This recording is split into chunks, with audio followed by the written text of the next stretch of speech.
Hello folks, my name is George Myhall. This is the Office of Image Archaeology, and today we're going to look at something a little bit different, something I've never shared before, and that's packaging. And why does packaging have something to do with the Office of Image Archaeology? Well, I tell you, the truth is that I have to buy and sell a lot of things to keep this going in order to acquire a lot of the film that I do, or the photographs or the magazines or whatever I'm using. I have to pay for that. In order to pay for that, I have to sell something. It's kind of a revolving door around here. And this little jewel right here is from the Collectables Lodge in Lake Tahoe, Nevada. About 1955, 1957. Beatrice K was the headliner. And you can see that was July 29th through August 11th.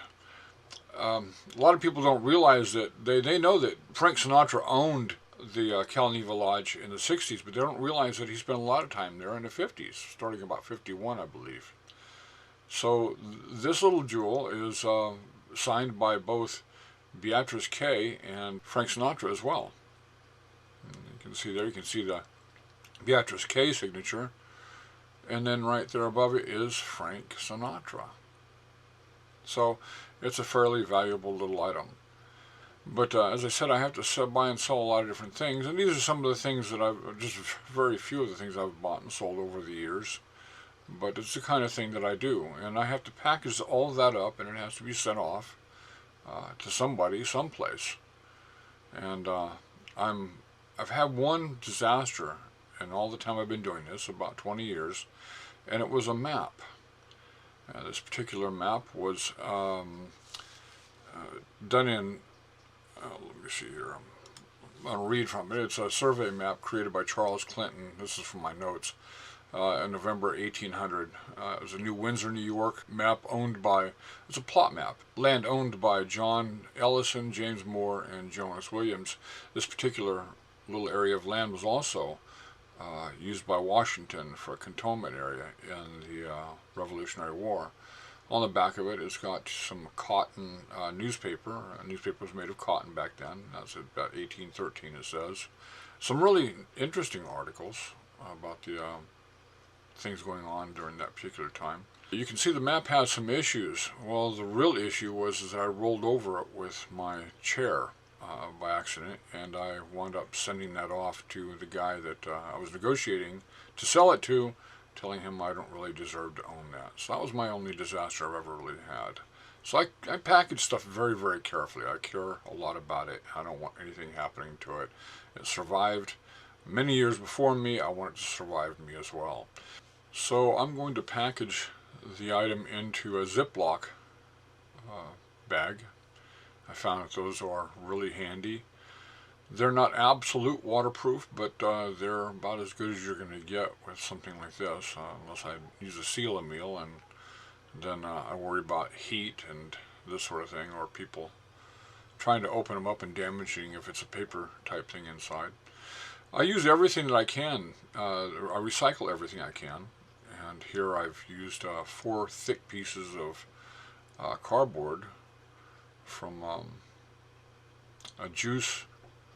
I can't remember what the name of the juice is. Cranberry juice carton. And so I sandwich that in between 4 pieces of that cardboard inside the Ziploc. And then I'll tape the edges just to hold it in there. But I love that ironing board. That flag, by the way, is from the Spanish-American War. And the bottom picture, that picture right there is a little bit later, but the bottom picture is also from the Spanish-American War. And that's President Garfield. And everything on there is relatively about the same age. And that's actually a public sale from late 1800s. Very similar to what we would call a garage sale, or maybe even a estate sale. Probably more likely an estate sale kind of thing. But I ran into about 6 or 7 of those. They're all from Kansas, and they're really, really interesting. And here I'm pointing out the flaws in that.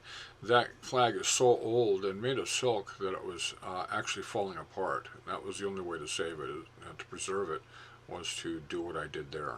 That was just I mean, without taking it to somebody, there are people that can do stuff with that to preserve it in about the same manner, but you pay them a whole hell of a lot of money, and I just haven't got that. And there are a lot of other Spanish American war flags around. And then I wrap it with plastic. Again, it's another type of water barrier. And that's the thing I worry about most with paper items is moisture damage.